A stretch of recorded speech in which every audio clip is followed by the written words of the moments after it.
I'm really happy to see you in our studio. It is a virtual studio right now because a Russian missile has hit a channel just a couple of days ago, almost a week. And yeah, we continue to work like that. I'm grateful that you have connected to us with how you experience in diplomacy. Could you please tell us what the hell is going on with the world right now? We hear all these claims from United States president, from Russia. They're having some kind of consultations in Saudi Arabia. Well, we are entering a new stage in European history. The first passage is just started to be being written, and it might be very well a rather dark passage. We criticized previous administration, U.S. administration, because of their slow support to Ukraine and lack of ambition, and maybe some might have said that the President Biden more resembled Neville Chamberlain in his appeasement and the way that he approached the Russia's war against Ukraine. Well, what this administration is offering is completely new. At the beginning, I have been a bit more optimistic, because there were signs of really a stronger position, and hoping that it would provide some, ability to strengthen Ukrainians at front, but also, potentially at the negotiating table in the future. What we're seeing now is something completely new. We're seeing that President Trump is basically reading the notes that have been prepared in the Kremlin. Asking the things from Ukrainians with similar words, same words that Putin was asking. It's the first time where a Western leader would choose an adversary against an ally. It hasn't happened in Second World War. It hasn't happened in First World War. It hasn't happened through the Cold War. It has no. This is absolutely new.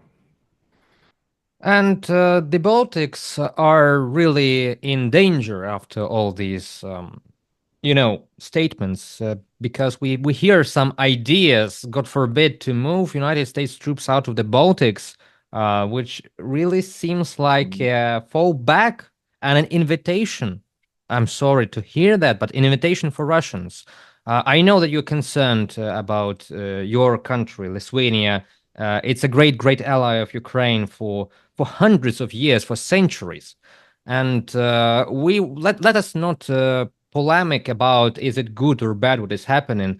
Just I want to hear what you are gonna do, what you as a Lithuanian, as a politic diplomat, will do about it to protect your country, Lithuania. Yeah, indeed. The signals that U.S. might agree to Putin's request also to remove the troops from Europe, and especially from the eastern flank, indeed sound very worrying. That clearly will send a signal to Putin that after a victory in Ukraine, he's welcome to continue everywhere else where he sees fit. He will. It is possible to imagine him questioning NATO's ability to respond with a change in US position. Because US is no longer there, they let Putin have their way in Ukraine. So who knows, maybe he will, he would not mind if Putin really takes over part of Europe. There's honestly not much that we can do. We can argue, we can try to convince. As diplomats, this is probably one of the main things that we need to do, but also really learn the lessons of Ukraine. If not for Ukrainian will to fight, as a country, as leadership, I don't think that we would have Ukraine, despite any assistance that Ukraine has been given. So this is probably for me, this is the main lesson, all right? That if it will boil down to the fact that that we will have to that we have to be prepared to fight. That means that we have to really look into the defense plans of our country with how it will be defended and so many other things. And I'm not saying that NATO is gone, But I'm saying that we are entering a new, more dangerous time in history, and more will be required of us. And just as we speak, Lithuania has committed a new defense package to Ukraine for 80 million euros. And it is a great help, which is really felt here in Ukraine. The help from Lithuania, Latvia, and Estonia. A lot of my friends from NAFO, North Atlantic Fellows Organization, if you know those guys, they come Yeah, from of course. Estonia. Yeah, and they bring a lot of aid, humanitarian, medical trucks from all over the world, but they are coordinated in Estonia. So this, the Mhm. Baltics and Ukraine, for me, these two countries are separated by another one, by Belarus, of course, but it's like soulmates. It has always been for me so. And let us be optimistic. Let us be optimistic because after this whole situation in Munich, after the speech of J.D. Vance, the new geopolitical reality that we have woken up just after several days in Germany. And I have already seen news about a new security package from European Union, 10 billion euros in Mhm. military aid to Ukraine. So, uh, is Europe waking up now? So we have been talking for Europe to wake up for 3 years, but is it happening right now Mhm. in danger? There are some positive signs. 16th package of sanctions has been adopted. Indeed, there are talks about increased military assistance. Um, I'm a type of person who is happy after the things actually happen.